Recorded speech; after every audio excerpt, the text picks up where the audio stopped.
TDP Janasena ఉమ్మడి అభ్యర్థుల జాబితా విడుదలతో టికెట్ ఆశించిన ఆశావహులకు షాక్ తగిలింది.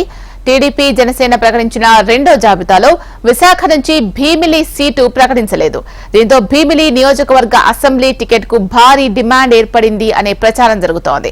అటు మాజీ మంత్రి గంటా పట్టుబడుతున్న భీమిలి సీటును అడుగుతున్నట్లు తెలుస్తోంది. ఒక్కవేళ ఆయనకు కేటాయించకపోతే ఎలాంటి ప్రత్యామ్నాయం వైపు అడుగులు వేస్తారు అనే చర్చ స్టార్ట్ అయింది. అటు పొత్తుల్లో భాగంగా విశాఖ సౌత్ టికెట్ ను జనసేనకు ఇచ్చినట్లు ప్రచారం జరుగుతూ ఉండడంతో ఆ స్థానం నుంచి టికెట్ ఆశించిన గండి బాబ్జీ మనస్తాపానికి గురై టీడీపీకి రాజీనామా చేస్తున్నట్లు ప్రకటించారు. టీడీపీ దక్షిణ నియోజకవర్గ ఇన్ఛార్జ్ గా ఉన్న బాబ్జీ త్వరలోనే భవిష్యత్ కార్యాచరణను ప్రకటిస్తారని తెలిపారు.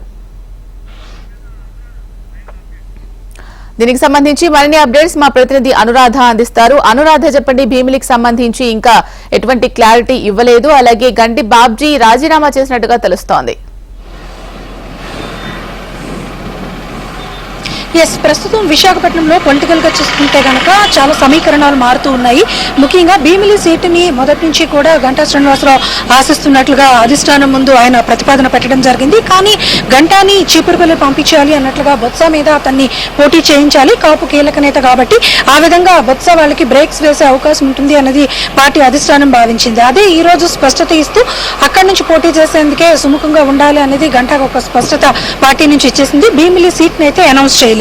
దీంతో గంటా కూడా ఇప్పుడు ప్రత్యామ్నాయం ఏంటి, ఒకవేళ భీమిలి సీట్ ఇక్కడ నుంచి వాళ్ళకి ఇవ్వకపోతే పరిస్థితి ఏంటి, ఎటువైపు వెళ్ళాలి అన్న దీని మీద అనుచరులతో ఋషికొండ కేంద్రంగా ఆయన ఒక కీలకమైన సమావేశాన్ని ప్రస్తుతం నిర్వహిస్తూ ఉన్నారు. ఆ సమావేశంలో తన అనుచరులతో మాట్లాడుతున్నారు. ఆ తదుపరి తను ఒక కార్యాచరణని ప్రకటించే అవకాశం అయితే ఉంటుంది. మరోవైపు చూస్తే కనుక సౌత్ సీట్ ని మొదటి నుంచి కూడా గండి బాబ్జీ ఆశిస్తూ ఉన్నారు. అందుకు తగినట్లుగా పార్టీ కూడా అతనికి ఆ సంకేతాలు ఇచ్చింది.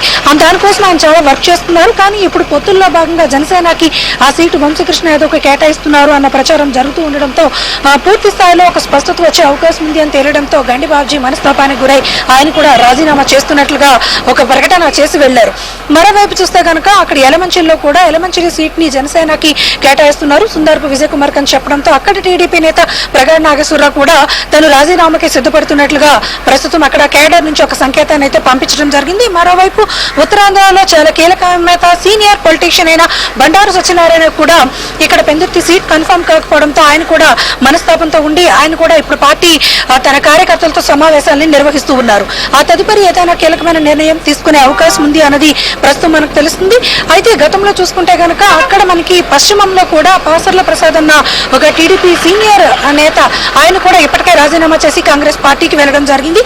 ఇలా చూసుకుంటే కనుక టీడీపీలో అసంతృప్తుల సంఖ్య అయితే పెరుగుతూ ఉందని కూడా చెప్పొచ్చు. అందులో సీనియర్ లీడర్స్ గా ఇప్పుడు ప్రస్తుతం బండారు గంటా ఎటువైపు అన్నది ఒక కీలకమైన చర్చ విశాఖపట్నంలో నడుస్తూ ఉంది. వాళ్ళకి ప్రత్యామ్నాయాలు ఎటున్నాయి అన్న దాని మీద కూడా చర్చిస్తున్నారు. కానీ ప్రస్తుతానికి వాళ్ళైతే పార్టీ వీడే పరిస్థితి లేదు. కానీ తదుపరి కార్యాచరణ ఎలా ఉండబోతుంది అన్నది మాత్రం కాసేపట్లో ప్రకటించే అవకాశం అయితే కనిపిస్తుంది. మొత్తానికి చూసుకుంటే కనుక పొత్తుల నేపథ్యంలో ఇటు టీడీపీ కేడర్లో కానీ అటు జనసేన కేడర్లో కానీ కొంత అసంతృప్తులు అయితే బయటకు వస్తూ ఉన్నాయి. అయితే ఇది సహజమైన ప్రక్రియ అన్నది అధిష్టానాలు భావిస్తున్నాయి. అయితే ఏది ఏమైనా కూడా గెలుపు అభ్యర్థుల్ని మాత్రమే తీసుకునే విధంగా మా ప్లానింగ్ అనేది యాక్షన్ ప్లాన్ అనేది పార్టీల నుంచి జరుగుతుంది. కాబట్టి ఖచ్చితంగా ఆ తరహా నేతలు ఎవరైతే ఉన్నారో వాళ్ళకు మాత్రమే అవకాశాలు ఉండే అవకాశం ఉంది అన్నది పార్టీ వర్గాల నుంచి తెలుస్తుంది. మరోవైపు చూస్తే కనుక గంటా కీలకమైన సమావేశం నిర్వహిస్తున్న నేపథ్యంలో ఆ తదుపరి ఎలాంటి ప్రకటన ఉండే అవకాశం ఉంటుంది అన్నది మాత్రం విశాఖపట్నంలో ఒక ఉత్కంఠత అయితే మాత్రం కొనసాగుతుంది. కొంతమంది కాపు నేతలు కూడా గంటాతో టచ్ లోకి వెళ్ళినట్లుగా కూడా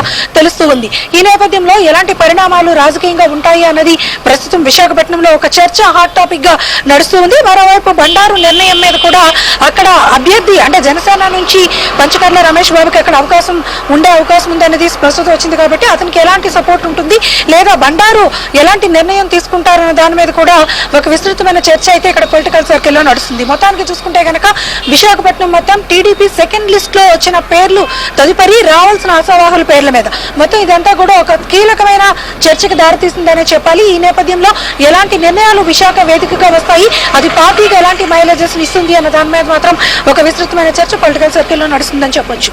రైట్. Thank you Anuradha.